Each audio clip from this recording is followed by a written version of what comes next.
अस्सलाम वालेकुम दोस्तों, कैसे हो आप सब। उम्मीद है आप सब खैरियत से होंगे। तो फ्रेंड्स, एक ऐसा क्वेश्चन जो आप बहुत ज़्यादा मुझसे पूछते हो, मोस्टली क्वेश्चन जब पूछे जाते हैं तो कमेंट्स के अंदर यही क्वेश्चन बार बार आ रहा होता है कि समीर भाई मुझे ऐसा कोई एजेंट दे दें, कोई कंसल्टेंट दे दें जिससे हम काम करवा सकें, कोरिया का, जापान या किसी भी कंट्री का।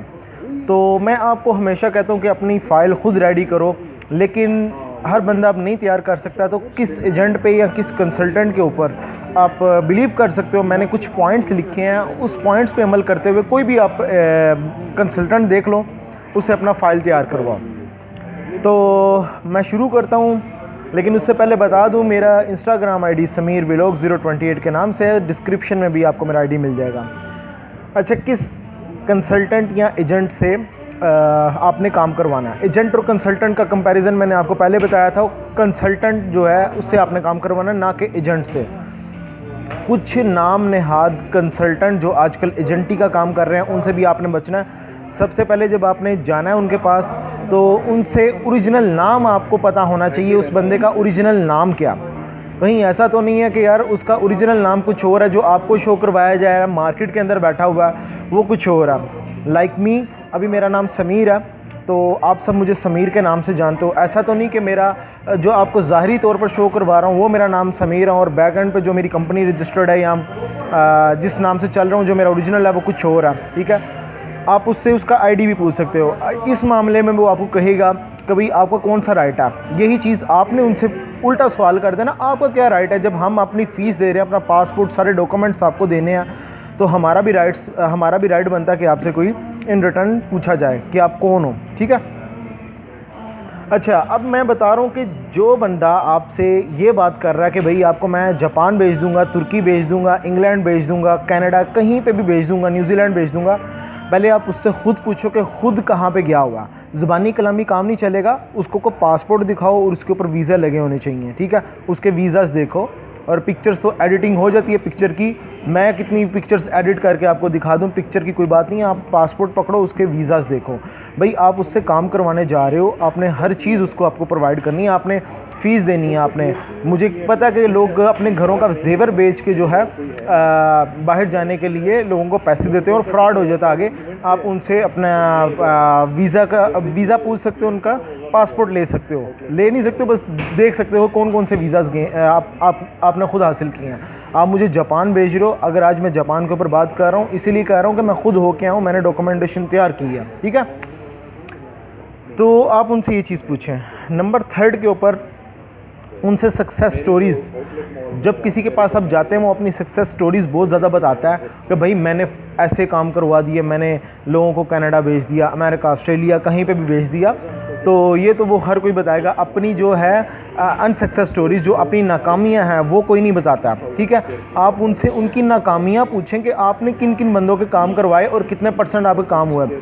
अपनी तो हर कोई सक्सेस स्टोरी बताएगा, लेकिन मार्केट में कौन सी उसकी सक्सेस स्टोरीज़ है वो सुनो आप। ठीक है, लोगों के बारे में रिव्यूज़ सुनो कि लोग क्या कहते हैं उसके बारे में। ठीक है, आज मैं अपनी अगर बात बताता हूँ कि अगर मैं किसी वीज़ा के ऊपर बात करता हूँ, तो आप सब जानते हो कि मेरा साउथ अफ्रीका का वीज़ा रिजेक्ट था। कोई मुझे बंदा बता दो कि भाई जो वीज़ा के ऊपर बात कर रहा हो और अपनी वो नाकामी बताए कि भाई मेरा साउथ अफ्रीका का या फिर किसी कंट्री का रिजेक्शन हुई है, वो कभी भी नहीं बताता। वो हमेशा यही कहेगा भाई कि मेरे तो 100% वीज़ा सक्सेस रेशो रही है, मैंने तो फ़लाने कंट्री के वीज़े लगवा दिए, ऐसा हो गया, फ़लान हो गया। लेकिन अपनी जो उनकी नाकामियाँ वो कोई नहीं बताता, वो उनसे आपने ज़रूर देखनी है। मेरी शुरू की वीडियोस के अंदर ही मैंने बता दी था भाई मेरा साउथ अफ्रीका का वीज़ा नहीं लगा, लेकिन ये डॉक्यूमेंट्स हैं वो मैं बता दिया। उसके बाद अभी मैं आपको बताता हूँ कि मेरे ज़िंदगी में 3 वीज़ास रिजेक्ट हुए। ये रिजेक्ट तो एक हुआ जो ऑफिशियली तौर पर साउथ अफ्रीका का हुआ, एक मेरा ईरान का। ईरान के ऊपर मैं वीडियो बनाऊंगा क्यों मेरा ईरान वालों ने पासपोर्ट ही एक्सेप्ट नहीं किया था, तो इसलिए मुझे वीज़ा नहीं मिला था। और एक मेरा इंडिया का वीज़ा। इंडिया का वीज़ा जब मैंने आपको बताया था उसमें भी मैंने वीडियो बनाई हुई है कि मेरा इंडिया का भी वीज़ा इस तरीके से रिफ्यूज़ था, मेरा कुरानदाजी में नाम नहीं था निकला। और चौथा, मैंने कोरिया का वीज़ा अप्लाई नहीं, फॉर्म लेते हुए मैंने फिल नहीं किया था। ये चार चीज़ें मैंने हर अपनी पिछली वीडियोस के अंदर शेयर किया।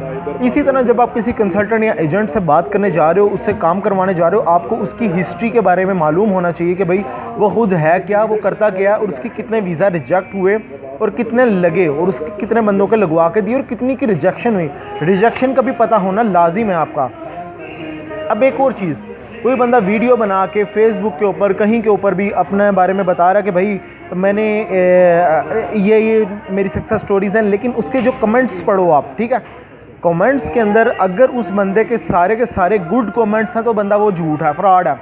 दोस्तों एक चीज़ बता दूं, हज़रत अली ने भी फरमाया था कि एक बंदा आया ना हज़रत अली के पास, तो उन्होंने कहा कि मेरा ऐसा कोई है नहीं है, यानी कि कोई हेटर्स नहीं है, तो उन्होंने बताया था आपसे बड़ा मुनाफिक कोई नहीं है, ठीक है। तो जहाँ पे आप अच्छा काम कर रहे हो तो जो आपके कंपटीटर्स होते हैं वो बैड कमेंट्स करते भी हैं और करवाते भी हैं और आपके अगेंस्ट भी होते हैं। जहाँ पे अगेंस्ट कोई नहीं बंदा आ रहा तो समझ लो उससे बड़ा मुनाफिक बंदा कोई नहीं है। अब यहाँ पे मैं एक बात करता हूँ, किसी की कोई वीडियो अपलोड हुई पड़ी है या कहीं पे भी कोई स्टेटस अपलोड है, उसके नीचे जो कमेंट्स आ रहे हैं अगर वो सारे के सारे अच्छे हैं तो दोस्तों उस बंदे ने 2 नंबरी लगाई है। कैसे 2 नंबरी लगाई है? उसने जो बैड कमेंट्स थे ना वो डिलीट कर दिए। उनको कमेंट करना, उनका रिप्लाई करना उसने मुनासिब नहीं समझा या उसके पास जवाब नहीं था उस चीज़ का, इसलिए उस बंदे ने वो सारे कमेंट्स रिमूव किए और सिर्फ अपनी तारीफ़ें वहाँ पे रखी लोगों को दिखाने के लिए, ठीक है। अगर आज आप मेरी वीडियो कोई मैंने कोई वीडियो अपलोड किया, अगर मैं वीडियो के नीचे आप कमेंट्स पढ़ो, अच्छे कमेंट्स भी आते हैं, बुरे कमेंट्स भी आते हैं। अब यहाँ पे एक चीज़ मैटर करती है, एक और चीज़ जो आपने देखनी है जिस कंसल्टेंट एजेंट से काम करवाने जा रहे हो, जो कमेंट्स हैं उसकी रेशो क्या आ रही है। कहीं ऐसा तो नहीं है जो उसकी रेशो आ रही है बुरे कमेंट्स की वो 70% 50% आ रही है, तो समझ लो वो बंदा फ्रॉड है, ठीक है। यानी कि इतने लोग उस बंदे को बुरा कह रहे हैं तो उसने कहीं ना कोई फ्रॉड मारा होगा, कोई चीज़ हुई होगी, इसलिए उसके इतने अगेंस्ट आ रहे हैं लोग, ठीक है। अब मैं एक चीज़ बताता हूँ, जो कंपटीटर्स होते हैं या आपके जो अगेंस्ट लोग होते हैं वो होते हैं 5 से 10%। जो आपके कंपटीटर्स होते हैं वो कमेंट्स करवा देते हैं जिस तरीके से भी, 10% या 15% आप कह सकते हो। ऐसा कभी नहीं होता कि 30% 40% आवाम जो है वो अब आपको बुरा भला कह रही है। अगर इतने % लोग कह रहे हैं ना तो दोस्तों समझ लो कि दाल में कुछ काला है, ठीक है। अगर 65% कमेंट्स अच्छे हैं और 30% कमेंट्स बैड आ रहे हैं तो वहाँ पे भी कोई ख़राबी है, तो उस चीज़ से भी आपने अवेयर रहना। अच्छा, उसके बाद आपने एक चीज़ पूछनी है, जब आपने जाना है उस कंसल्टेंट के कंपटीटर्स के बारे में बात करना कि आपका फ़लाने एजेंट फ़लाने कंसल्टेंट के बारे में क्या व्यूज़ हैं। वो ओबियस बात है कि उसके बारे में गलत राय रखेगा कि यार वो तो बंदा ही 2 नंबर है, वो बंदा फ्रॉड कर चुका है, वो बंदा ऐसा है, मैं ही एक मार्केट में दूध का दूल्हा बैठा हुआ हूँ, हर बंदा ही फ्रॉड है, ठीक है। आपने उससे दूसरे कंपटीटर्स के बारे में लाजिम पूछना कि उसके व्यूज़ क्या हैं, ठीक है। अगर कोई ओरिजिनल बंदा होगा ना तो वो दोस्तों ऐसे ही यार ऐसा कहेगा ठीक है यार मार्केट में और भी बड़े अच्छे एजेंट कंसल्टेंट बैठे हुए हैं, वो काम कर रहे हैं, अल्हम्दुलिल्लाह उनका भी अच्छा काम है और हम भी यहाँ पे बैठे हुए हम भी अच्छा काम कर रहे हैं, ठीक है। वो कभी अपने कंपटीटर्स के बारे में कोई बंदा बुरा नहीं सोचता ना कहता है, ठीक है, क्योंकि जो बंदा इस तरीके से बुरे कमेंट्स कर रहा होता है किसी दूसरे को, उसमें भी कहीं ना कहीं ख़राबी आ रही होती है। दोस्तों एक चीज़ आपने हमेशा याद रखनी है, किसी भी एजेंट के पास जाओ, कंसल्टेंट के पास जाओ, कि वो उसका इंटरेस्ट किस चीज़ के अंदर आ रहा। कहीं वो आपकी फ़ीस लेने के चक्करों में है या आपकी वीज़ा अप्लाई करवाने के आपके केस में ज़्यादा इंटरेस्टेड आ रहा। ये चीज़ आपने हमेशा से अपने जहन में रखनी है, क्या वो आपके फ़ीस में इंटरेस्टेड है या आपके केस में। जो बंदा केस के अंदर इंटरेस्टेड होगा ना वो इतना फ़ीस के ऊपर फोकस नहीं करेगा, आपके डॉक्यूमेंटेशन के ऊपर ज़्यादा बात करेगा कि भाई आपके ये फ़लाने डॉक्यूमेंट्स मिस हैं, इसके बगैर आपका काम नहीं हो सकता। मैं लाइक बताता हूँ, NTN आपका नहीं बना हुआ, ठीक है, कोई बंदा आपका केस नहीं पकड़े, वो कहेगा भाई NTN बनवा के लाओ, अपनी चैम्बर में रजिस्ट्रेशन करवाओ। ये मैं सिर्फ एग्जांपल्स दे रहा हूँ, आपकी बैंक स्टेटमेंट नहीं बनी हुई, बैंक स्टेटमेंट बना के लाओ, इतना आपने बैलेंस रखना है, ये सारी चीज़ें करनी है, उसके बगैर आपका वीज़ा अप्लाई नहीं होगा। वीज़े की रिजेक्शन रेट ज़्यादा है। लाइक एक और चीज़ बताता हूँ, अगर आपकी ट्रैवल हिस्ट्री नहीं, जो बंदा आपका कनाडा का वीज़ा अप्लाई करवा रहा है, न्यूजीलैंड का वीज़ा या यूरोप का वीज़ा अप्लाई करवा रहा है, ठीक है, वो सिर्फ अपनी फ़ीस के चक्कर में अप्लाई करवा रहा है।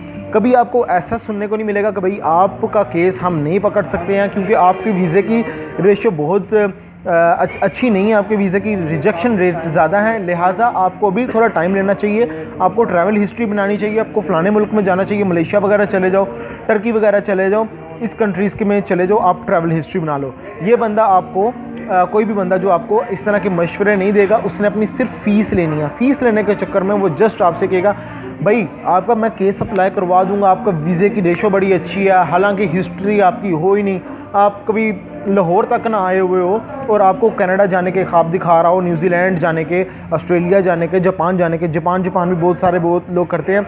कोई बंदा घर से बाहर नहीं निकला हुआ, डायरेक्ट उसको वहाँ पे भेजना है, तो दोस्तों समझ लो वो सिर्फ अपनी फ़ीस के चक्कर में है, ना कि उसको आपकी फ़िक्र है। जिस बंदे को आपकी फ़िक्र होगी ना, वो आपके डॉक्यूमेंटेशन के ऊपर ज़्यादा जोर देगा कि भाई पहले ये चीज़ें पूरी करके ला, देन मैं तेरा केस पकड़ूंगा, अदरवाइज़ मेरे पास नहीं आ।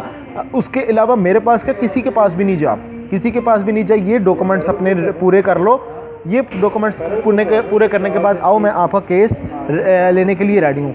दोस्तों ये बेसिक चीज़ें हैं जो कि आपने किसी भी एजेंट, कंसल्टेंट, एडवाइज़र के अंदर लाजिम देखनी है।